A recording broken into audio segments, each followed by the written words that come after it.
Hello everyone, मैं doctor Tanuja कुमारी आप सभी का स्वागत अपने यूट्यूब चैनल में करती हूँ। उम्मीद करती हूँ मैंने जितने भी वीडियोस अब तक करंट अफेयर्स से संबंधित अपने यूट्यूब चैनल में अपलोड किए हैं आप सभी को पसंद आए होंगे। यदि आप लोगों को करंट अफेयर्स से संबंधित जितने भी टॉपिक्स हैं उससे रिलेटेड यदि आप लोगों को प्रिपरेशन करना हो तो आपको किसी भी विषय पर गहराई से उसका अध्ययन करना चाहिए कि किस प्रकार से किसी भी विषय में जिसके विषय में हम पढ़ रहे हैं उसकी तैयारी कर रहे हैं तो उसको प्रारंभ से अंत तक क्या उसका रहा है विचारधारा या किस तरह से वो डेवलप हुआ है या कोई ऑर्गेनाइजेशन है तो उसकी स्थापना क्यों की गई, ये सभी को ध्यान में रखते हुए करंट अफेयर्स से संबंधित जो टॉपिक्स हैं उसकी तैयारी आपको करनी चाहिए। अब मैं आप लोगों से आज के जो करंट अफेयर्स के टॉपिक्स हैं उसके विषय में एक एक करके आप लोगों से चर्चा करूंगी। फर्स्ट टॉपिक जिसके विषय में मैं आप लोगों से बात करना चाहूंगी वो है नाओमी ओसाका के विषय में। नाओमी ओसाका ने अंजारेका को 1663 6-3 से हराकर अपना दूसरा यूएस ओपन खिताब जीत लिया है। यहाँ हमें ध्यान रखना है कि अमेरिकी ओपन में 25 वर्षों के बाद यह पहला मौका है जब किसी महिला खिलाड़ी के द्वारा फाइनल में पहला सेट हार जाने के बाद भी जीत को हासिल किया गया है।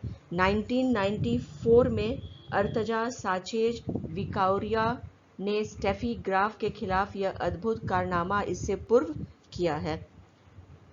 नेक्स्ट मैं आप लोगों से जिस विषय में बात करूंगी वह है दूरसंचार कंपनी वोडाफोन आइडिया के विषय में। वोडाफोन आइडिया आगामी ड्रीम 11 आईपीएल 2020 के लिए प्रायोजक बन गई है।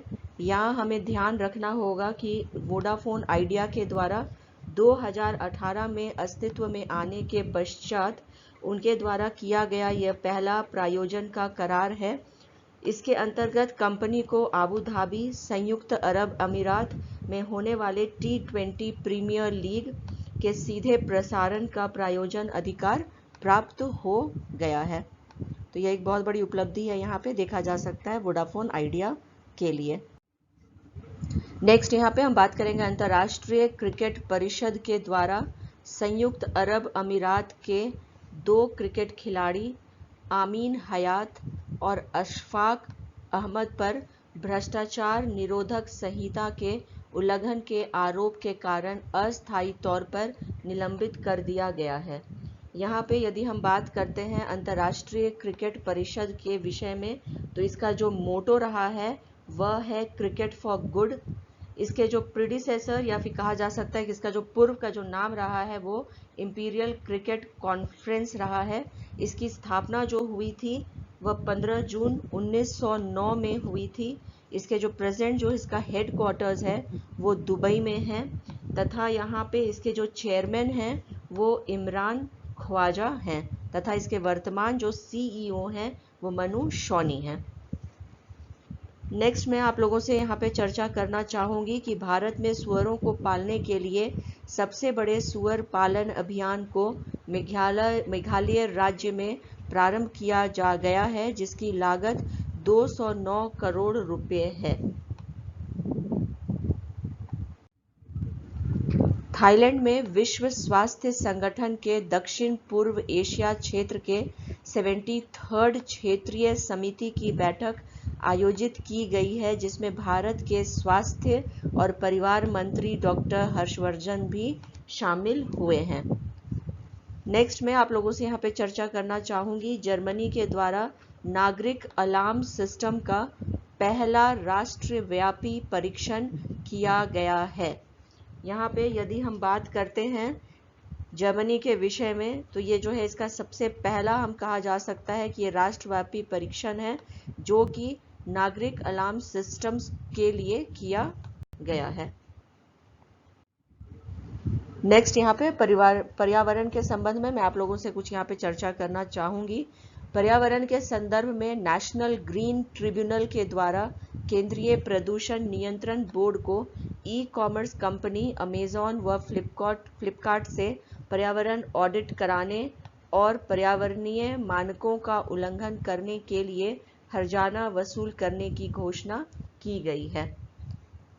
पर्यावरण को सुरक्षित करना जैसा कि हम जानते हैं कि बहुत आवश्यक है और यहाँ पे इसी के उद्देश्य से जो है पर्यावरण ऑडिट कराने का जो यहाँ पे रखा गया है, मानक जो बनाया गया है या उसके उल्लंघन करने के लिए क्या हर्जाना वसूल की जाएगी, इसकी घोषणा जो की गई है, यह पर्यावरण को सुरक्षित करने के लिए एक बहुत अहम कदम माना जा सकता है। यहाँ नेक्स्ट मैं आप लोगों से बात करना चाहूँगी भारत के तेज गेंदबाज एस श्रीसंत के विषय में। इन पर लगाए गए 7 वर्ष के प्रतिबंध की समय सीमा खत्म हो गई है।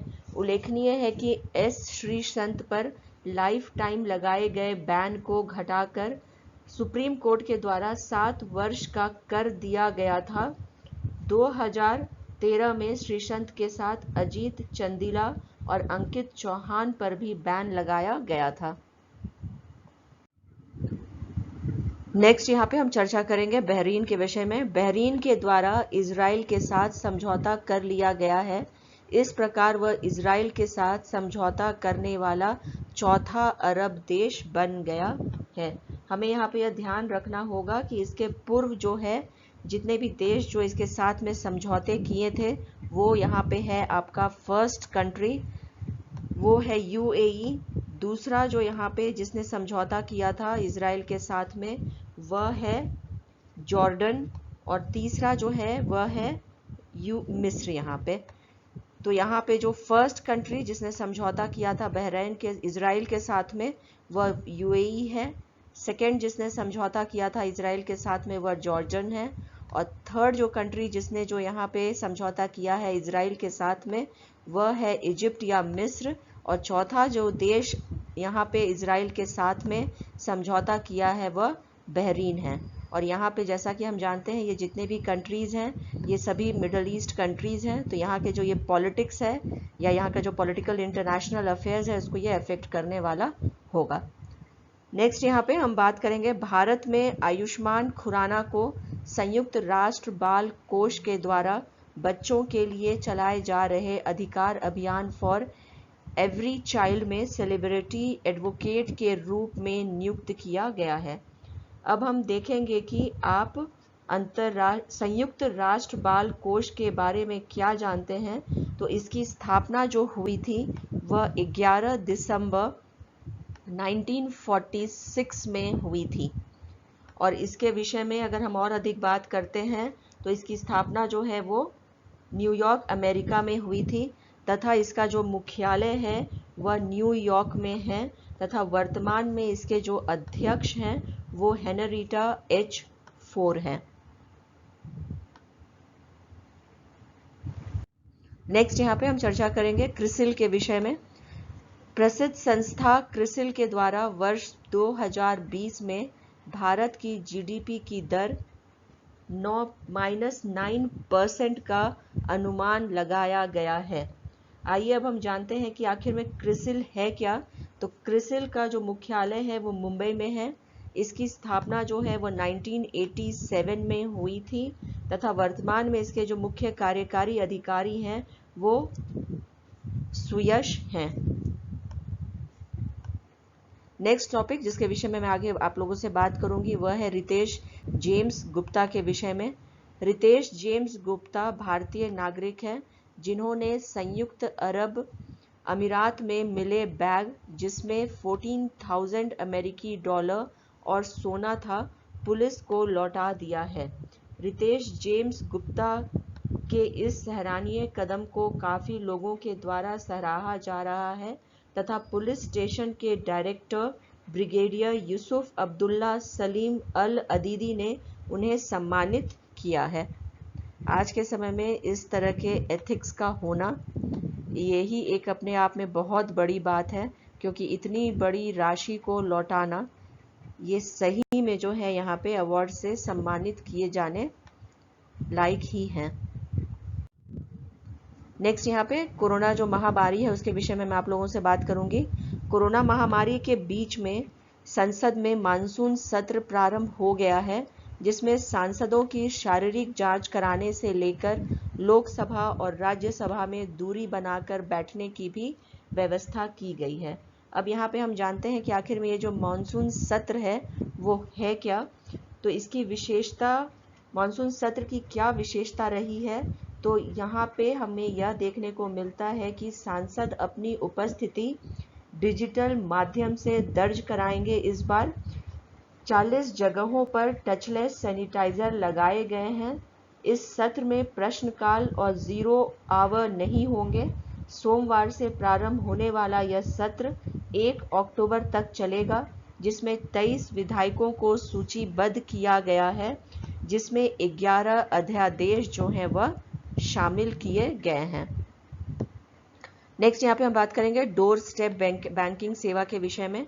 भारत में हर नागरिक तक बैंकिंग सुविधाएं उपलब्ध कराने के लिए डोर स्टेप बैंकिंग सेवा प्रारंभ की गई है। अब हम जानते हैं कि आखिर में ये सेवा डोर स्टेप बैंकिंग सेवा है क्या। तो इस सेवा के अंतर्गत ग्राहक घर बैठे अपने बैंक खाते में पैसा जमा कर सकते हैं, पैसा निकाल सकते हैं, चेक जमा कर सकते हैं या अन्य बैंकिंग सुविधाएं प्राप्त कर सकते हैं। बैंक ग्राहकों के घर पर आकर यह सुविधाएं पहुंचाई जाएंगी। भारत सरकार के द्वारा समाज में अनुसूचित जातियों और 3 लाख प्रति वर्ष तक की वार्षिक आय वाले अन्य पिछड़े वर्ग स्वयं सहायता समूह व्यक्तिगत सदस्यों को लाभ पहुंचाने के लिए एक योजना बनाई गई है, जिसका नाम विश्वास है। आइए अब हम जानते हैं कि विश्वास का फुल फॉर्म क्या है। तो विश्वास का फुल फॉर्म है वंचित इकाई समूह और वर्गों की आर्थिक सहायता योजना।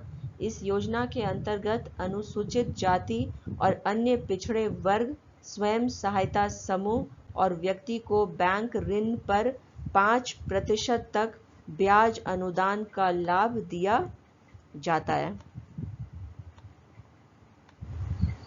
नेक्स्ट आप लोगों से यहाँ पे जिस विषय में बात करूंगी वो 5 स्टार गांव के विषय में। भारत के डाक विभाग द्वारा भारत के ग्रामीण क्षेत्रों में डाक सेवा को सुनिश्चित करने के लिए एक नवीन योजना प्रारंभ की गई है, जिसका नाम 5 स्टार गांव है।